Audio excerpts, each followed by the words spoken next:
Today's episode of The Sit Down with Scott Dion Brown is brought to you by Jeanette McKenzie, Realtor at Forest Hill Signature, and Jewelry Forever at jewelryforever.ca. Enjoy the show. Broadcasting live from Glenmore Record Studios in Toronto, this is The Sit Down with Scott Dion Brown, your Sunday morning talk show with interesting guests, live musical performances, and the most fun you can fit in your coffee cup. Hosted by Scott Dion Brown and Regine Alaina, this is The Sit Down with Scott Dion Brown. Football. Good morning, ladies and gentlemen, and welcome to episode 157 of The Sit Down with Scott Dion Brown. And I am your host, as always, the one, the only, Scott Dion Brown. Good morning. Hey, animated Harvey. Hey, yo, let's get ready to rumble. That's right, Harvey. It is a big game day in the CFL. It's the Eastern final between the Toronto Argonauts and the Hamilton Tiger Cats. Winner of this game will be next week in the Grey Cup. So exciting stuff. But anyway, we'll get into that a little bit. But before we do, I must introduce, of course, myself, Scott Dion Brown, and the greatest co-host in all the galaxy, the one, the only, Regine Alaina. And as Scott's intro, hang on, let me do my version. Okay, ready? Birthday! It's Scott's birthday! Oh, yeah. I actually forgot about that. Everybody, it's my birthday. Scott. Yes, thank you. It's my birthday special because my birthday is, it's tomorrow. Happy birthday. Thanks. That's right. Yeah, my birthday is coming up. It's I didn't even think about it. You know, it's been a hectic week, Regine. Mm-hmm. So as many of you people know, I wasn't streaming at all this week because I was on vacation in Vancouver, British Columbia. Mm-hmm. And I was visiting my brother out there. My dad and myself flew out. And we had a very nice trip. And I literally got back at like 2 a.m. this morning. So I'm a little bit tired. Good morning. Yeah. A little bit jet lagged. But we had a great trip. And how was your week, Regine?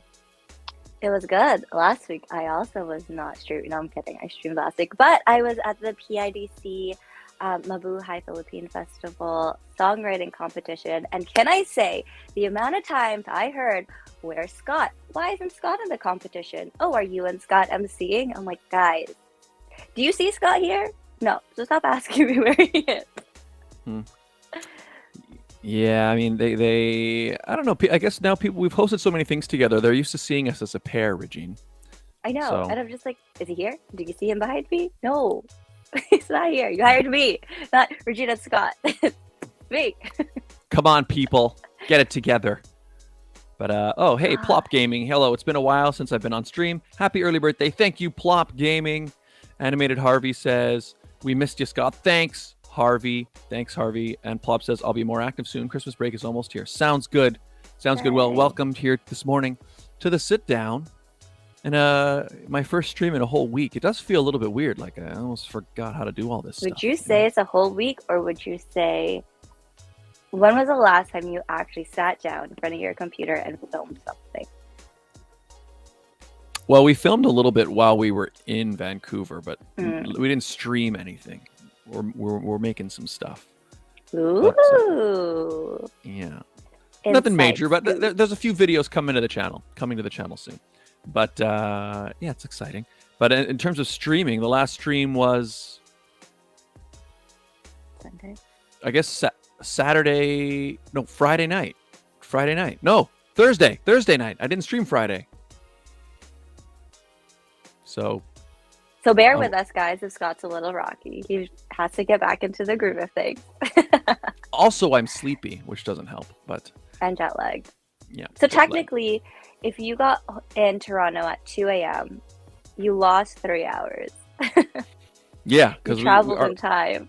our flight left at 6:35 p.m. West Coast time, and it was only like a 4-hour flight, or so 4.5 hours. But by the time we land, yeah, it was like 1:40 in the morning, I think. Damn. Sleepy. Well, Regine, why don't we meet our guest? We should bring in our guest today. Before our guests get sleepy. Yes, that's right. That's right. And also, our guest today is from Hamilton. So, oh no, big rivalry here today, everybody, here on the show. Things Hello? could get intense. But let's bring in our guest. I have an intro here. Our guest today is an award-winning filmmaker, comedian, musician, and illustrator. And he's also the festival director of the Beer and Blood Film Festival out in Simcoe, familiar. Ontario. Yes. If that sounds familiar to anybody, it's because I was there. I attended this film festival. But he is a filmmaker as well. His films have been screened across North America at film festivals and broadcasted internationally on television. And 2 of his films are being distributed worldwide by OUAT Media.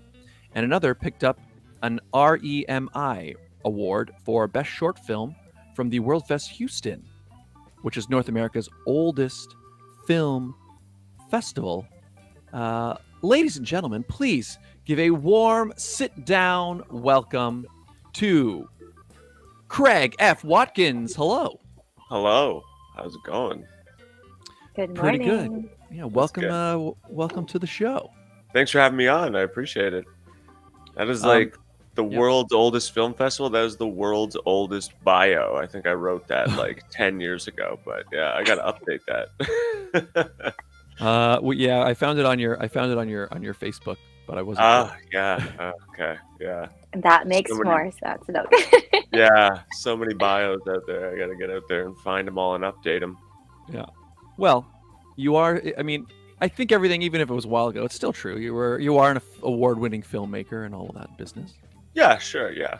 Yeah. The awards don't expire. That's true. That's true. So okay. Well, what have you been up to? What's something we missed from the bio that you would like to mention? Whew, man, lots of stuff has happened. He's a muralist. Yeah. I made a couple more short films. I have a TV show now on a community TV station, which is pretty Nice. cool. Yeah, and it's about beer making. So it's like I've ventured into reality TV making. Cool. I'm performing music. I've been working on a graphic novel for many years, so that's hopefully going to be coming out in 2022. Fingers crossed. Sweet. Yeah, lots of things. Well, you Cool. realize you've mentioned your book to be out in 2022. You said it on air. We are going to keep you accountable now. That's good because man, it's been a slow burn, that one. Yeah, I know that feeling. I mean, well, in fact, so Regine and I can talk about it. Like, in fact, will Storage Room B? Like you are aware of that film. Mhm. It's screened at the Beer and Blood Film Festival. That was one that we shot it October of. It's 2018, right? That's when we shot it. Yeah, All I of shot you it. there. Yeah, I think I think that's when it was, October 2018. And my thoughts after we shot it was like, oh yeah, this will be done in like 2-3 months, but just getting it all, slow burn is the right word that you just use, because sometimes it's just creative things. It's hard you can't rush these things. Yeah, and then life gets in the way, right? Mm-hmm. Mm-hmm. Got to bring in the money, which unfortunately doesn't usually come in from your passion projects, right? So Fair. Exactly. Yeah, that's exactly. I said the exact same thing. It's like basically any time, like a job of some type comes up, right? You have to take it, and then the time you were going to spend on whatever thing, you sort of have to push it aside. mhm. But anyway, it got done. Quick It got done. question. Do you guys hear vacuuming in the background? I don't hear I vacuuming. I don't hear any Okay, back. good. Live TV, live show. People upstairs decide to vacuum. Oh, Sorry. Oh, Just no, wanted to make sure. I don't think it's not coming through. I didn't hear it at all. But that's okay. That's like ever since we started doing the show live, like over distance since from the pandemic, like we've had all sorts of interruptions on the show. So It's we've all had, on my end.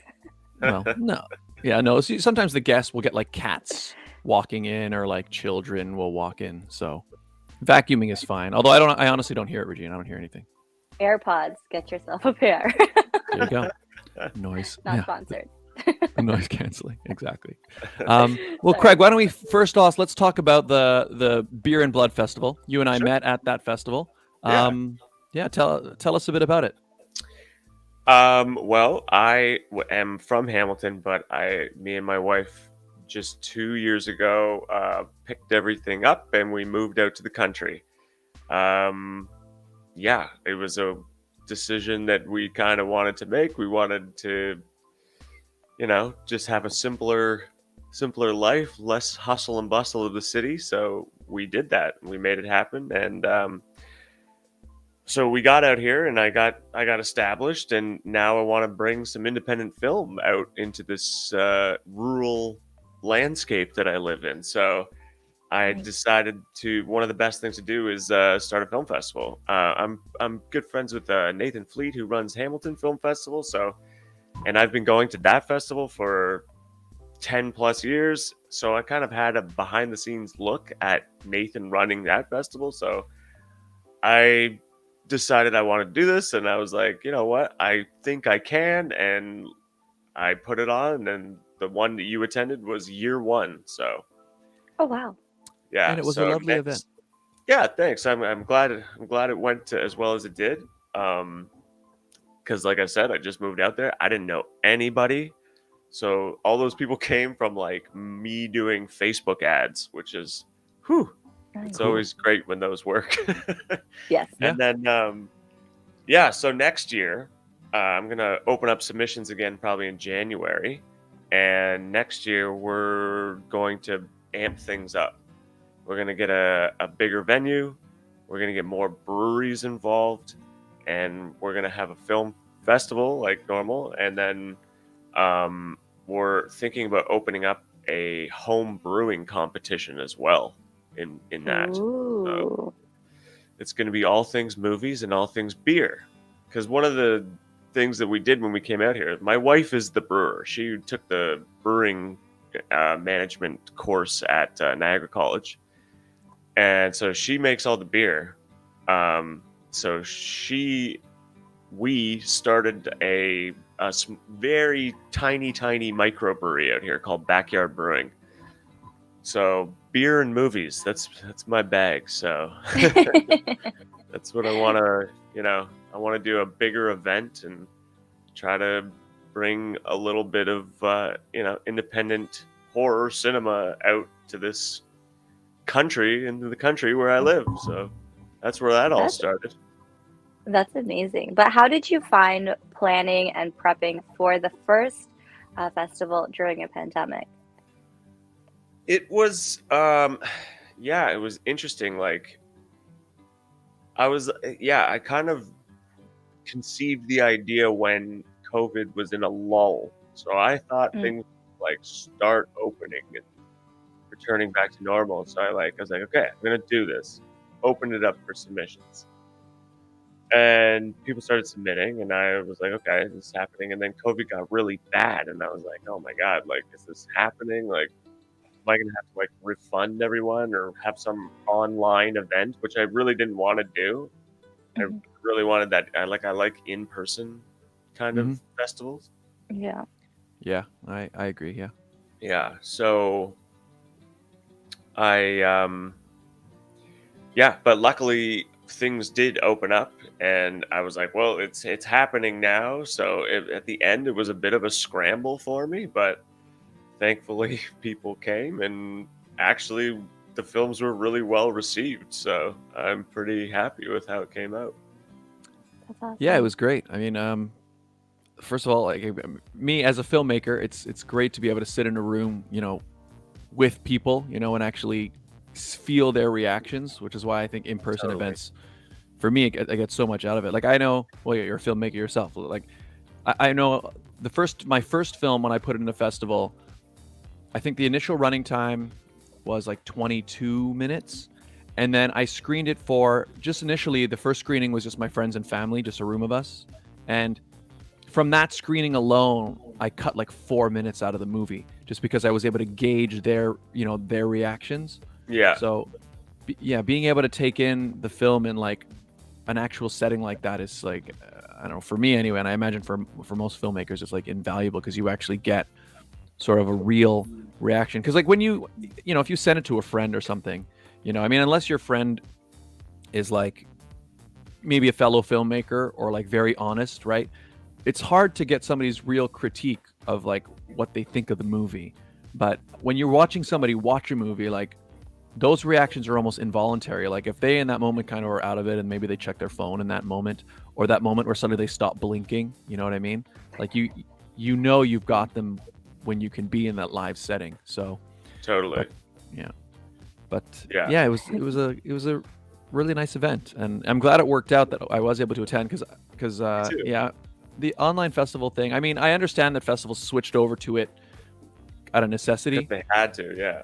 Yeah, but they don't totally feel like real festivals to me, because again, you're missing that in-person thing. I had a short film called The Vigilante, and it got into a horror film festival in like Burbank, California or something, and I was like, oh, this is amazing. And then COVID, and it was an online festival, and it was like, well, that's just not exciting. Like, I just wanted to go to California. Yeah, exactly.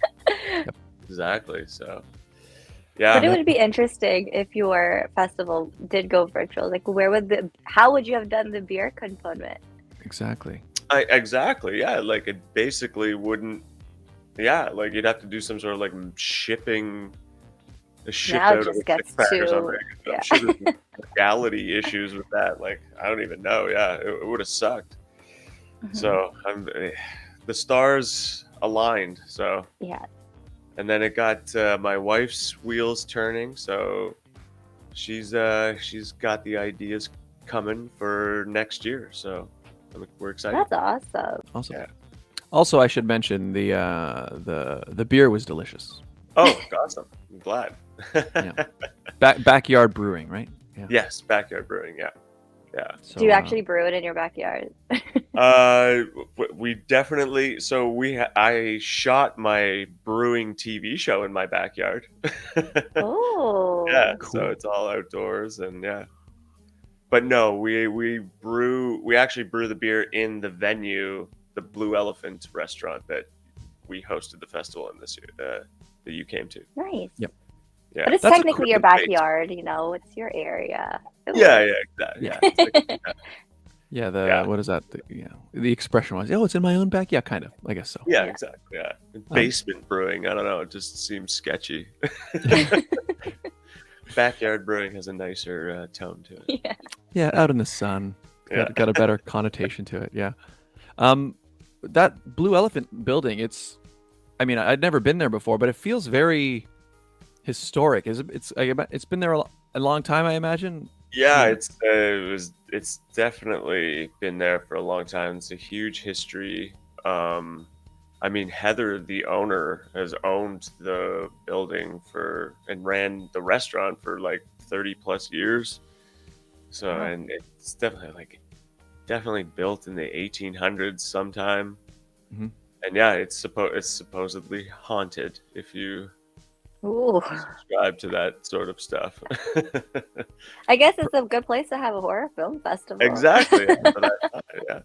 Yeah. It was great. I'm looking forward to seeing where the festival grows, and but it definitely had a great start. I had a really good time. So For people sure. check out. We're looking forward to hosting more of your films. So. Scott, submissions start again in January. You have a month. Let's go. Do it. I know. I gotta get to work. Yeah. I quickly did want to talk about this because I know we talked briefly beforehand. So you're not really a CFL follower, and Regine isn't either. Although Regine has the Toronto jersey, so that's good. But yeah. So today there is the Eastern final, Hamilton versus Toronto. Historic rivals. I'm actually quite excited about it. But I did want to ask you guys. I wanted you guys to weigh in on this controversy that happened because even if you're not involved in if you're not following the games, I think people can still like talk about the drama a little bit. So basically, what just happened is a lot of people in Hamilton are pretty upset because the quarterback for the Argos, along with I believe 3 other players, it might have even been 4, it might have been 5 of them total, but I'm not sure. It's not that important. But about 4 or 5 players, including the quarterback, our starting QB, attended the Raptors. I think Milwaukee's who they played the Raptors game like a couple days ago or a day or so ago. Sorry? Thursday night. There you go. So they attended the game, and what came out is that it's part of their COVID safety rules on the team.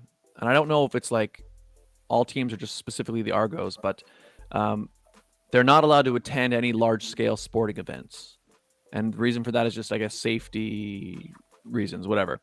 And so they attended, and apparently the rules were if you do attend an event like that, or if you violate the safety protocols, you're supposed to be quarantined for 4 days. But the league, in the end, decided to make it only 2 days, as long as they tested negative, I think, every day, to allow the players to play in the game. And because of that, obviously, a lot of Hamilton fans are like upset that they basically aren't following their own quarantine rules, and they're claiming like that they're making special rules for Toronto players because of like the Toronto, like there's all these conspiracy theories and everything going around. But the other side of it is that the players, they weren't attending the game just like, oh, hey, buddy, let's go to the game. You know, it was apparently people in the Argos organization sent them there to promote today's game. So they were there kind of, I mean, obviously it was probably still fun, but it was kind of a work related, like they wouldn't have been there if they hadn't been told to go. Yeah. So that's the situation. And I saw a tweet that kind of summed it up. Somebody wrote, Hamilton fans will claim the decision was going to come down from the CFL. If the players aren't allowed to play, people in Toronto will claim that the CFL just wanted to make sure that the Grey Cup was sold out because that's going to be in Hamilton. And if they allow them to play, Hamilton fans will claim that, you know, the Toronto money was influenced and that's why they were allowed to play. So anyway, that's the controversy. I want to get your guys' thoughts. So in the end, they made, I guess, an exception for them to be able to play in the game. Good or bad? Yes. But I heard on the news they're still technically waiting for the results. And the game starts in a few hours. So yeah, that's also true because they have to test negative. They have to test negative all 3 days. Yeah, that's right. So who thinks, did they make the wrong choice? Because I want to give my choice, but the problem is because I'm obviously a Toronto fan, whatever choice I make might be influenced. Okay. Here we go. So who wants to weigh in first? Who got it right here or wrong? Here's the thing. If it's promotional, right? Like everyone does it. If there's a movie, like the guy that played Shang-Chi, he was at the Raptors game. You don't think that was promotional either?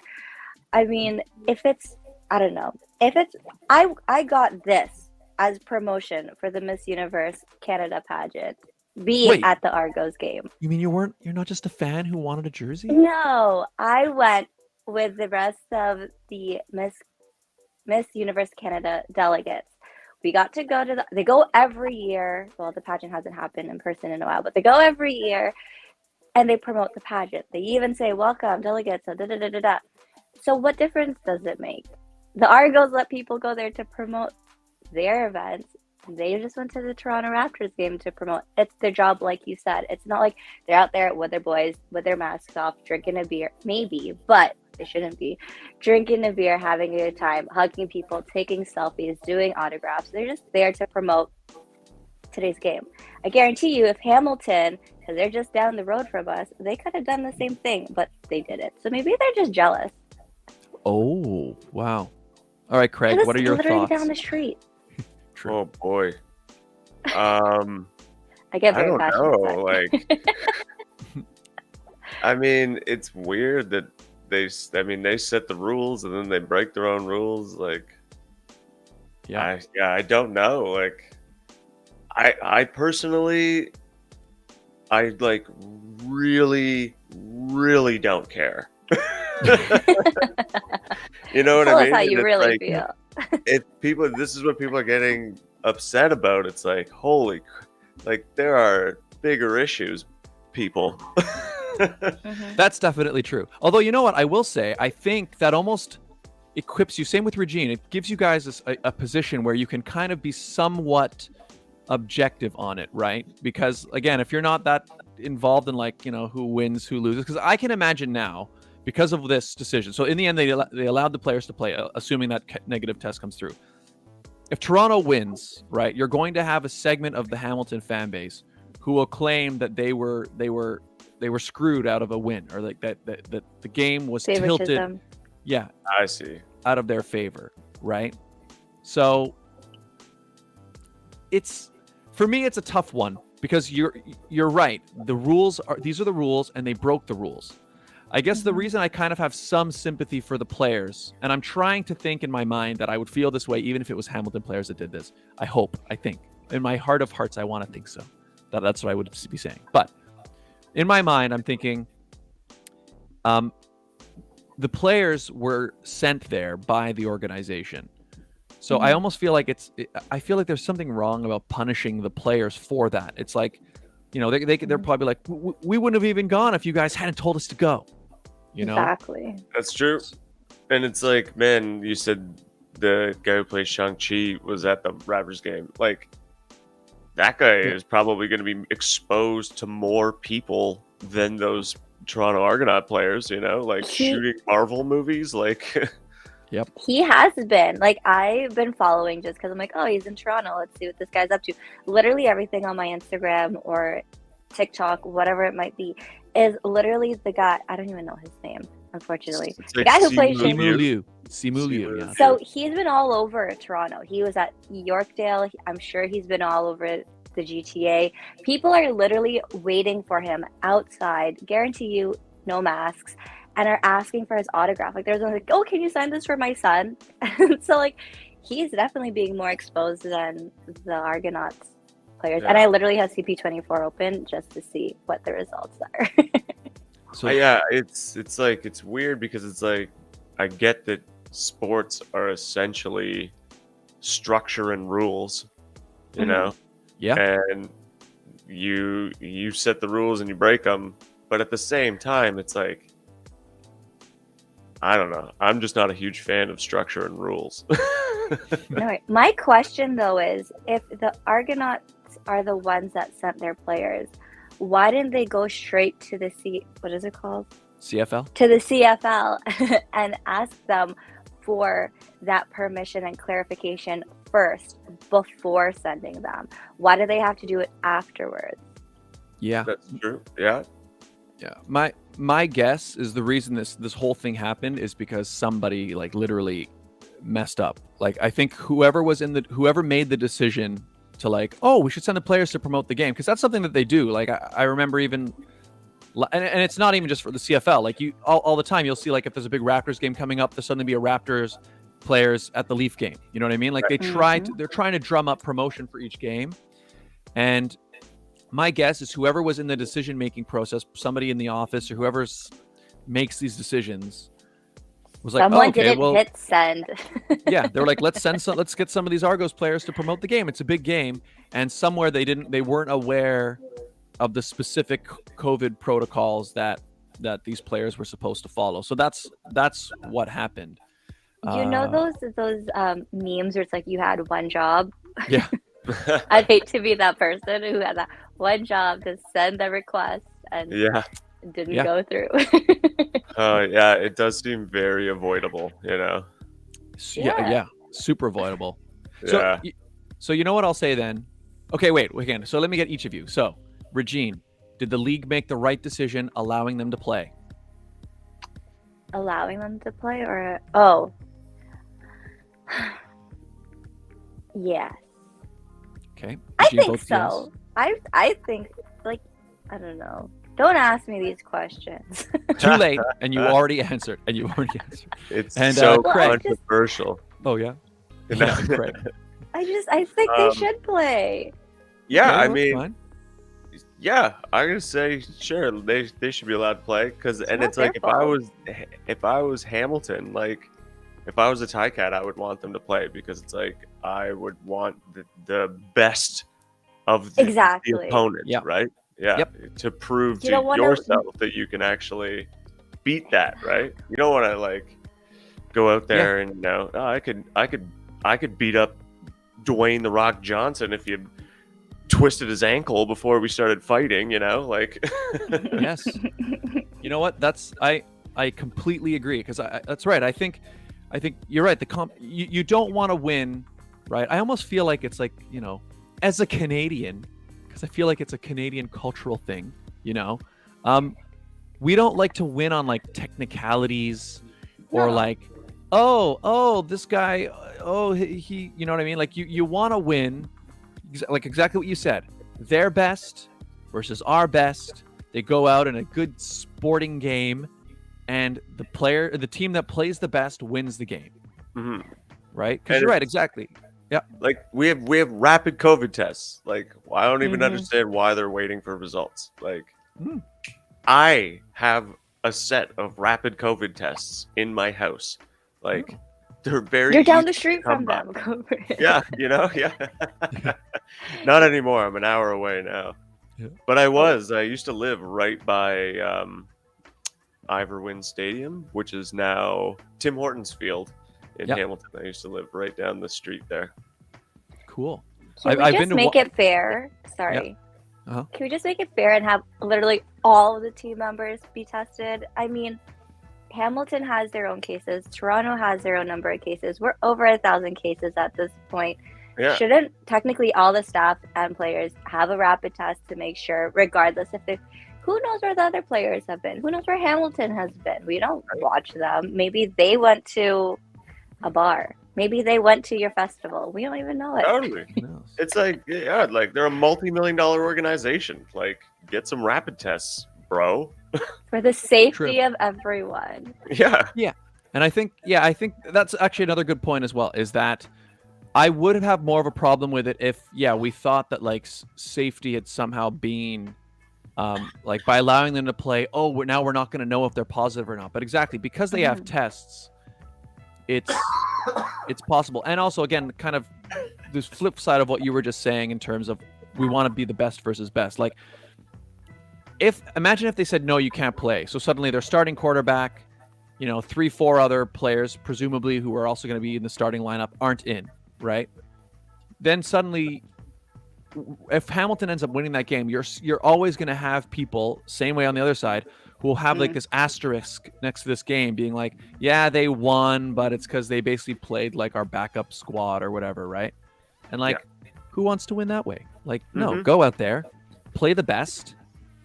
And I can say this, I hope Hamilton doesn't win, but you got to imagine how much sweeter their victory will be if they can pull out the victory today against after all this, right? It'll be real. Yeah. Real. Yeah. Exactly. Really sad for Toronto. But Wow, I on almost that note, died Scott, there choking on my water, but that's okay.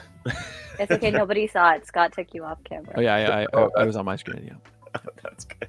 But speaking of, I don't know how to segue this. Shouldn't we do The our ads. ads? Let's Scott? do our ad break. That's right. We're at the halfway point. Okay. Quickly do our ad break.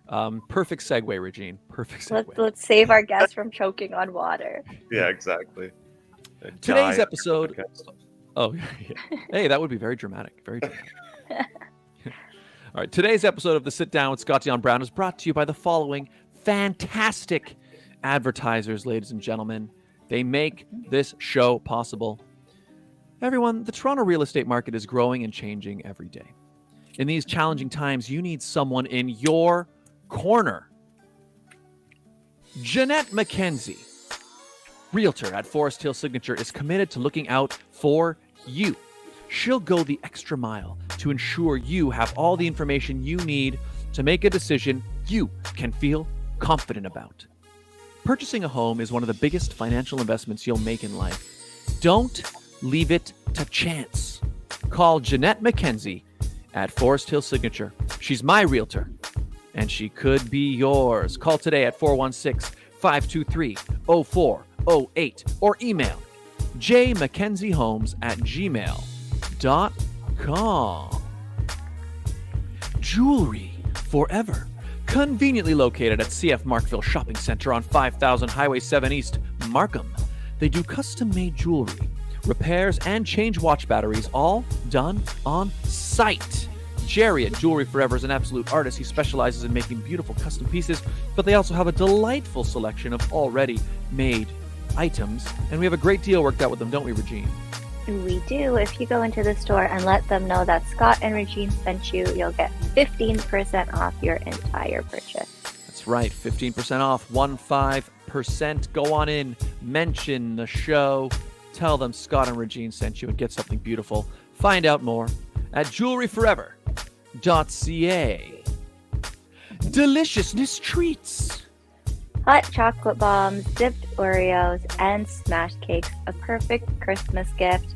We have been busy, or I have been busy in the kitchen, so make sure you guys get your holiday orders in before December 12th to guarantee a spot. Deliciousness Treats, Instagram and Facebook. Deliciousness treats, everybody. Sweet treats in a mug. And I will be placing my order very soon, Regine. So You've been expect an saying order that for the last 2 weeks. I know. I mean, I was away, but it's coming. It's coming. It's coming. Deliciousness treats, everybody. Get yourself. It's deliciousness. And if you would like to advertise on the show, it's very easy, right, Regine? It's simple. All you guys have to do is email us at radioshowad, that's radioshowad@gmail.com. That's right. We do the show live every week, people.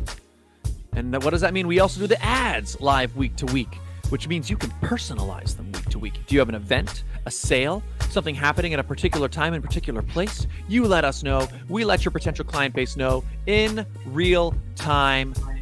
Great way to build a new relationship with a brand new audience. Radio Show AD, radioshowad@gmail.com. And we're back. Hello, everybody. If you're just tuning in, we are here with festival director, filmmaker, musician, illustrator, Craig F. Watkins. And that's right, it's my birthday special. I keep forgetting, but hi, happy birthday to you. Happy birthday to me. Yes, Happy thank you. birthday. Thank you, thank you. Scott, thank you. how old are you?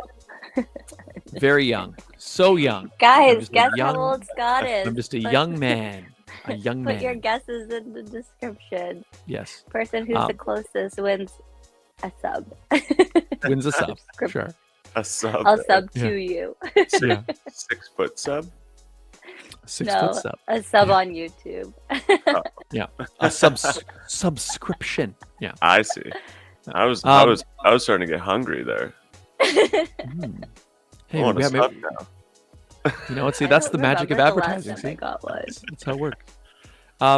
Craig, I did want to ask you about music because I know you were recently posting about a Christmas special on Instagram, and tell me a bit about your musical endeavors. Sure. Well, the pandemic started, and I wanted some sort of creative outlet. And do you guys know Mark Rebier on YouTube or social medias? Is he? Yeah, he does. He's a DJ and stuff, right? Is that Yeah, he loops Yeah. stuff. I stumbled on one of his videos and I was like, wow, that is amazing. That's what I want to do, but I want to use like different instruments instead of just all on the piano. So like I just scrambled, put things together, and I started releasing like comedy music on social media and stuff like YouTube or whatever. And then it from there I was like, I kind of want to do this live.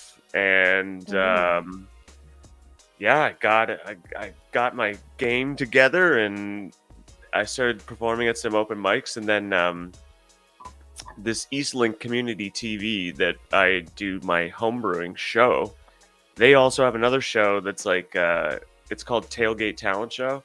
And That's cute. It's basically like low budget American Idol is basically what it is.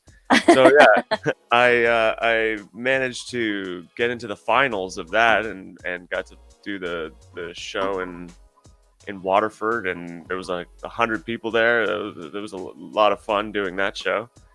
And then Eastland Community TV just did a Christmas special. So the director producer Graham Bashew asked me to perform on that as well. So that was a lot of fun. I got about a week to write 2 Christmas songs and perform them live on TV. So it was When fun. will that Went be? well. Awesome. What's Has that, it sorry? aired already? Is it aired already? No, I think it airs December 11th. You can buy it on Vimeo and it airs on Eastlink. Beautiful. Nice.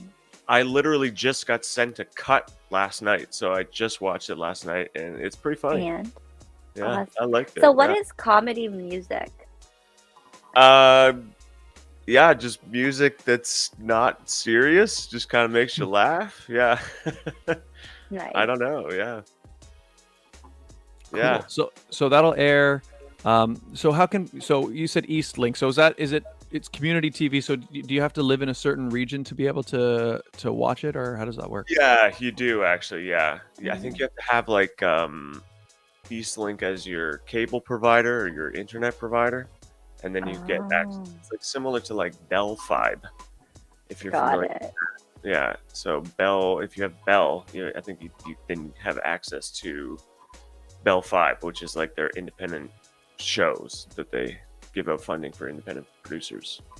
I I've see. never watched it. I should. Yeah, apparently that's where Letterkenny started. Was a Bell Fibe show. Oh, really? People know that what Letterkenny is now, so there you go. Yeah. Awesome. Yeah. Okay, so if you have Eastlink, you can watch it on December 11th, or it's also available on Vimeo. Yeah, it's going to be on VOD. You can buy it, and it's on the. Here, I have it right here in a tab. It's called Music from Windecker Road, and this special is called Xmas from Windecker Road. Yeah. Sweet.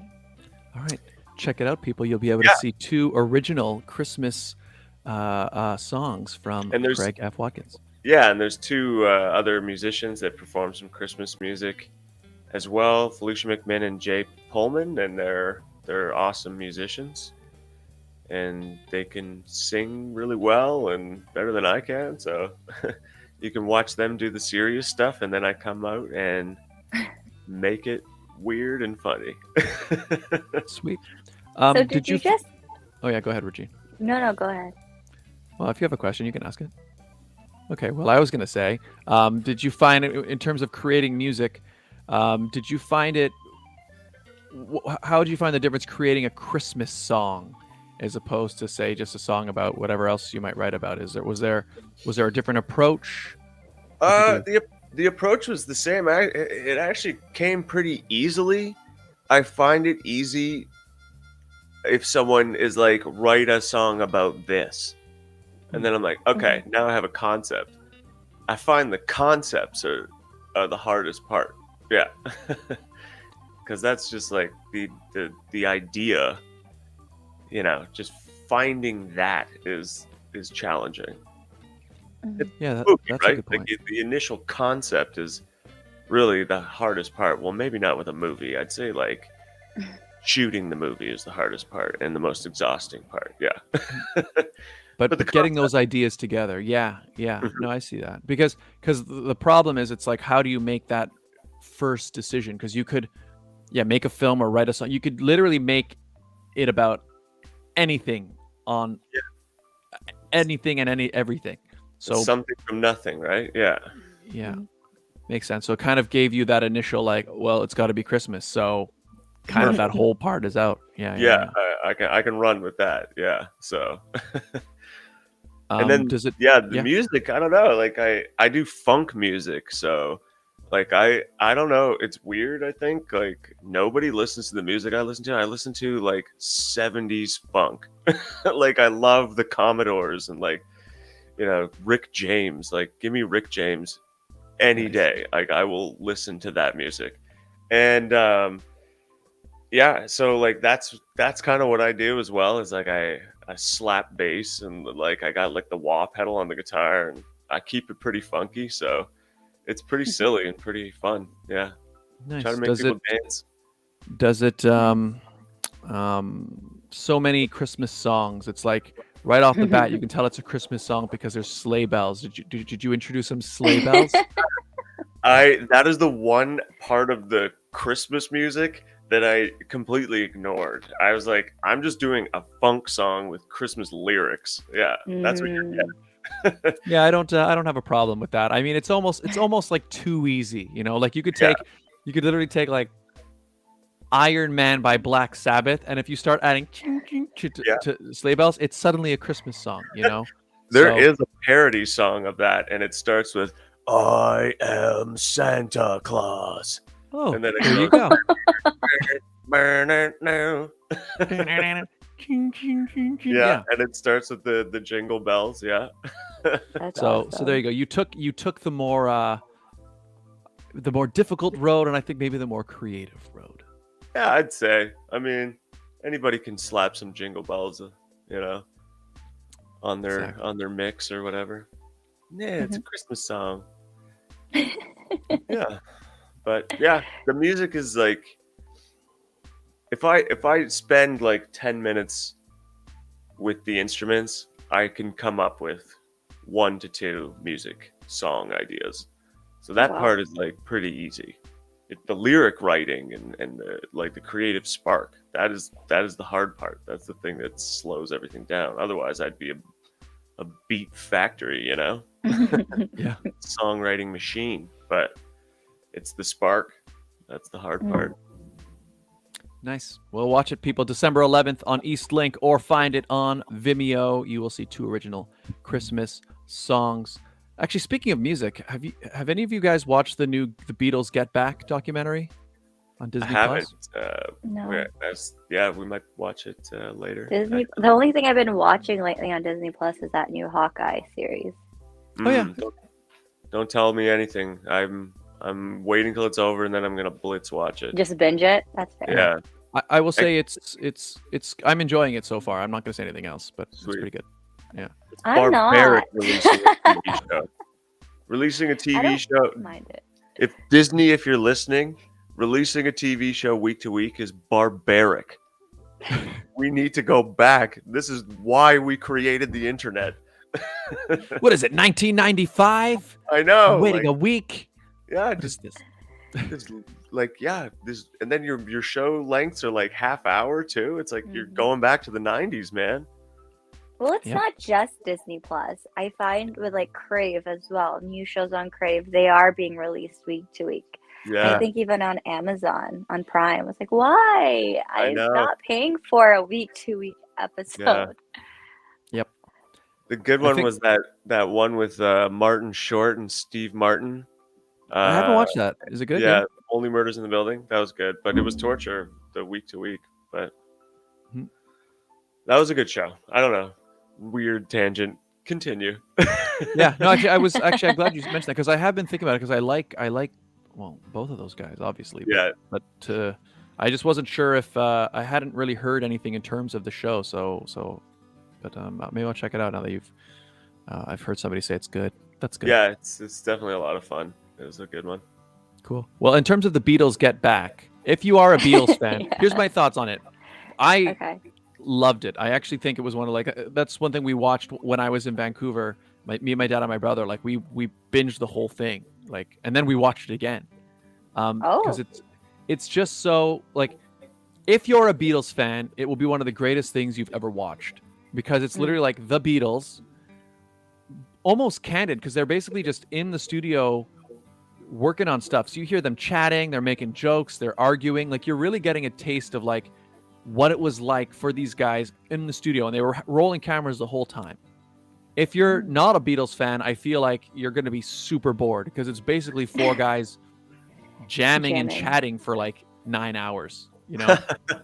but if you're a Beatles fan, you're gonna. It was amazing. I loved Cool. it. I'm gonna watch it. Your recommendation has now solidified me watching it. Added to the watch later list. Yeah. Yeah. Are you guys? I guess you are Beatles fans, both of you, or you're... Yeah. I'm not like a. I like their music. I'm not like a huge Beatles. Like the Beatles. But yeah, I won't change it if they come on. It's Same. yeah. They're no it's- Rick James, but you know. Well, yeah, of course. Yeah, one of the coolest moments. It's being shared a little bit on Twitter as well. But like you could see the moment where he wrote, and it's like this for the whole thing. But it's like you're seeing them create songs that like we all know, right? Like songs that they're all hits and they've been around obviously at this point now for what is it, 50 years or Ever. something, right? And so, but to see them like you see Paul, he's sitting down with his bass and he's like basically strumming and jamming, and out of that jam comes the song Get Back. And it's just, you can see him creating it, like he's kind of coming up with the melody. And so you watch this like 2-minute clip of him just jamming on bass. And in that 2 minutes, he suddenly created like, what is it? A number one hit that everybody knows right in that. It's just such a cool thing to watch. So crazy. Don't you wish you were that talented, Scott? I'm just kidding. I do.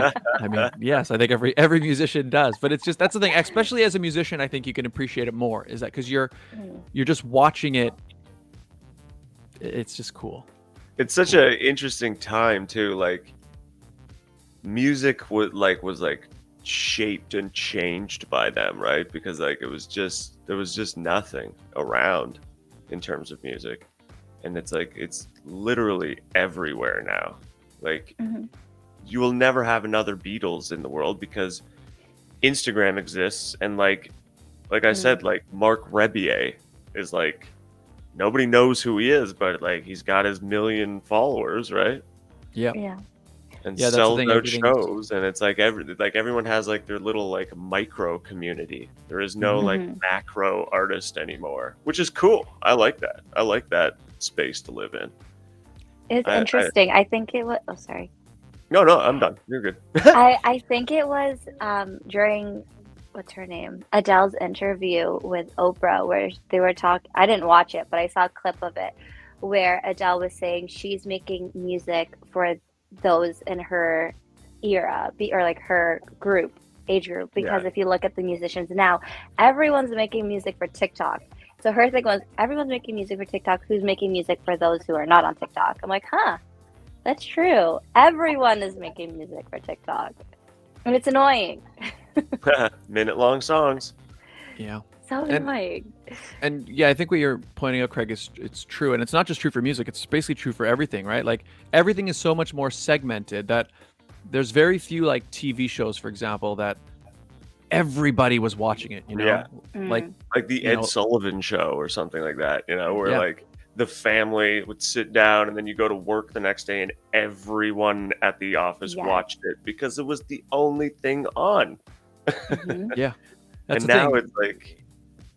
it's like you have to like, if you find someone who's like, oh, you know about this thing too? Oh, that's so cool. Yeah. Very true. That's the crazy part, is that the person that it's like they're hugely famous, like you were saying. They're selling out stadiums. They've got massive fan bases. They're selling millions and millions of records. And yet there's going to be an entire segment of people who have no idea who that person is, right? And that's true of, and the thing is, it's not even just true of like, sort of these online coming up celebrities, like even in mainstream, right? Because of like with TV, like if you have Netflix, but you don't have Hulu, or you don't have Crave, or you don't have Disney Plus, right? Suddenly there's these entire big time shows, which in a lot of cases, like Apple TV is another one, because I don't have Apple TV, right? But I see some of the ads, and like Tom Hanks and like A-list celebrities are all in these shows that you got to think if some of these big names were 10 years ago coming out, like everybody would be wanting to see this. But now it's so segmented and so fragmented that like, it's good, I think, for creators, because it's a lot easier to find an audience, or at the very least easier to get stuff out there. Yeah. I mean, it also makes it harder to like, because you're competing with more people, but then again, before maybe you weren't able to compete at all. So Exactly. Yeah. There's pros and cons. Yeah, for sure. I mean, It's from a creator perspective, for sure. Yep. I mean, and then you have the consumers. Sorry. Yeah. I'm that household that literally has cable, but we also have Netflix, Crave, Prime, Disney Plus. Yeah, I got them all too. Why? Why do I need all of these subscriptions? You gotta be able to get every show. You gotta, because it's if you don't get it, you're not gonna see this one. Yeah. Yeah. It's funny, like Marvel is the closest thing that we have to like something like the Beatles or nowadays. Yeah. It's like That's like everybody that still everybody's will go to seen, the movie theater to see the Marvel Yeah. movie, you know. Mhm. Yeah, that's true. Yeah, because the last like TV show that was like that was, I guess, Game of Thrones. Like, I think that's the last one where you could go, yeah, pretty much everybody was watching Game of Thrones. Yeah, But I did and not even see it, but yeah. it was. Thank you. Oh, you've never Thank seen Game of you. Thrones? Thank You've never you. seen it? Here I watched am, like, the no. first episode, and I'm like, yeah, nah, I'm good. I'm not a I huge think I fantasy watched- person. I think I watched the last episode like ever, and I was just sitting there, and I'm like, well, this Well, is that- probably gonna happen, and then within seconds it happened. I'm like, So you watched one episode and it was the last episode? yeah, because I'm like, what's the hype? And I'm like, oh, I bet you this is gonna happen. I feel like And that must have it been did. so. I mean, I don't even know what you would. I feel like you wouldn't get anything out of that at all. 'Cause you Well, wouldn't even I know- just watched it because everyone else was watching it in the house. I was like, okay, I guess, yeah, makes sense. it's like I- Baby Yoda. Well, I will say this: like, I had gotten very, like, Game of Thrones was amazing for the first, I want to say, 4 seasons, and then it kind of started to like dip. And by like season 8, I mean it kind of ruined it, and that's why you'll see, like, it's funny how Game of Thrones, it's almost like everybody stopped talking about it as soon as it was done, and it's because they dropped the ball so hard on that last season that it's just. It almost ruins the entire series. It's kind of I a saw crazy the thing. Starbucks cup cameo. Oh yeah, that's right. Yeah, I don't know if you saw that, Regine. There's like literally a one of the scenes you can see a Starbucks cup sitting at like At the one of table, the- yeah. What? They missed it. Totally sponsored. Well, it's like, I don't know if you guys watch Friends, but because I watched it during the entire pandemic, or I binged it, now everything on my Facebook is all Friends memes and stuff. I didn't realize how big Friends was. Like, Yeah. the fact that the finale was aired on Times Square and everyone was watching it. I was like, see, you don't get things like that anymore. No. Yeah, that's true. Yeah, Friends. That's the thing. Well, shows in general like that. Yeah, because, and I think that's also why Seinfeld. what we were just talking about how they've kind of gone back to the weekly airing. I think it's because it keeps it relevant longer, right? Because when you put the entire show online in one day, everybody watches it in one day, and then a week later they're watching something else. And I think they wanted to create that idea of like, we watched this one episode, now Monday to Friday everybody at work is going to be talking about that show. Totally. And then what's going to yeah. happen, so it spreads it out, but it does create more, it makes it frustrating for us because now we have to wait, but it also keeps it relevant longer. So I That's think right. with all the binge watching we've been doing during the pandemic, everyone's just impatient now. Totally. Yeah. Like when I look at a show's air date, I don't even look at like the poster air date. Like I'll go on IMDb, scroll to the final episode, and look at that when that date airs, the last episode. I'll be like, that's when the show comes out in my That's mind. fair. that's That's actually fair. I have to Yeah, like that's a good way trick to my do it. brain. So in my opinion, Hawkeye does not come out until December 22nd. There you go. That's not too That's far the away. last day. Yeah, Yeah. Oh, that's Well, our that's a short series. that's the other thing, Yeah. right? Is that episode. the binging has really given rise to the mini series, right? Because like I remember I went, and in fact I probably want to do it again because I forgot a lot of it, but like I decided to binge watch all of X-Files, Nice. and when you binge watch that, it's like, again, it was a full time, like this. What is it? Every season is like 24 episodes an hour. So like when you decide to binge watch like a classic or an older show, that's a commitment. Whereas now most of these things come out, they're not even really shows as much as they're like, you know, They're movies 6 that have hour been movies. cut. Yeah. So Totally. it's Oh, it's man. easier. But like I don't know. I tried to. I haven't done it, but I don't know if I will. But I started watching some of the classic Power Rangers episodes. Those are on Netflix, Nice. and like, but the same thing. There are so many episodes. Like, if I wanted to sit down and binge that, it's like, because I think they might have been daily. Yeah. Those shows, I think they were daily Yeah. episodes. So Oh, there's like wow. one season is like 60 something episodes. Mhm. It would take a So- I'm month. doing. I Yeah. did that with Full House. I started at season 1, and then I got to season 3, and then I stopped because I'm like, I'm investing way too much time on this show.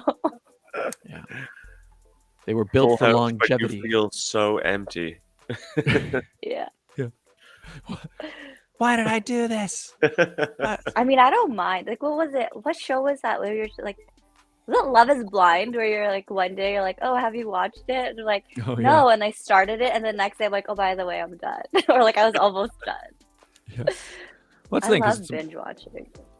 it is fun. I mean, it's, you know, I mean, there's something about, you know, grabbing the snacks and just like, you almost feel like you're on a journey, you're on a mission. So I can binge, and it's really bad. Like I started watching RuPaul's Drag Race season 1 to where we're at now, and I think it was like a day and a half to 2 days that I would binge the entire series. And Liz Marnock's like, "So what season are you on now?" I'm like, "Oh, 5." She's like, "You just started." It's That's so crazy. bad. get it done. Get it done. Oh, okay. Well, we're almost out of time, everybody. But Oh. but before we wrap up, Craig, what's next for you? What are you working on these days? Well, I am starting to host a monthly open mic at Concession Road Brewing. My show Homebrew Masters season 1 is going to come out in January on Eastlink Community TV. And yeah, I'm going to have that graphic novel coming out next year, 100%. So follow me on Holding the you accountable. socials, and yeah, stay tuned. It's going to be fun. It's going to be Beautiful. a fun year. And also let us know again if people want to follow you. Where on the social medias can they find you? Sure. I'm on Instagram. You can find me at Badunkafunk. That's my music alias, I guess. Yeah. Cool. Badunkafunk. And you can find me on Facebook just as Craig F. Watkins. Perfect. Perfect. And I put the link to your Instagram in the description down below, and Sweet. I can add. And they should just search Craig F. Watkins on Facebook, and they'll find you there. Yeah, they'll find me there. Yeah. Beautiful. And then, so I'm going to start in the new year. I'm going to start releasing, like we were talking about, my Instagram music. So, Beautiful. so stay tuned for that. I'm going to have a bunch of content coming out. So Cool. follow me on the IG.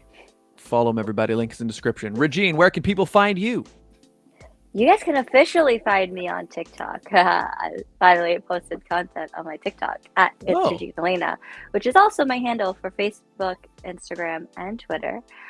You can also follow my pageant journey at Mrs. Galaxy Southern Canada. We officially have the dates, so stay tuned. August 2nd to 7th, I'll be in Texas. I can't wait.